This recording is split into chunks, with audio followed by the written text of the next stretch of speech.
ಊಟ ಮಾಡಿದ್ರ ಅಮ್ಮ? ಊಟ ಮಾಡಿದ್ರ? ಊಟ ಮಾಡಿದ್ರ? ಊಟ ಊಟ ಕೊಡ್ಲಾ? ಊಟ ಕೊಡ್ಲಾ? ಹ ಊಟ ಕೊಡ್ಲಾ? ಊಟ ಒಂದ್ ನಿಮಿಷ ಕೊಟ್ಟೆ.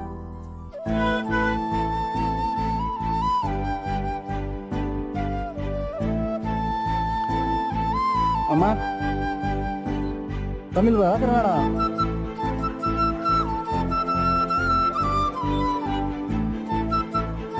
ಅಲ್ಲಿ ಬನ್ನಿ, ಅಲ್ಲಿ ಕೂರಿ, ಅಲ್ಲಿ ನಾನು ಕೊಡ್ತೀನಿ ಕೂರಿ. ಇಲ್ಲಿ ಕುತ್ಕೊಂಡು ತಿನ್ಬಿಡ್ತೀರಾ? ಇಲ್ಲಿ ಕೂತ್ಕೊಳ್ಳಿ ಆರಾಮಾಗ, ಸರಿನಾ? ಕಾಯಿ ತೊಳ್ಕೊಂಡು ಊಟ ಮಾಡಿ. ಬರ್ಲಾ?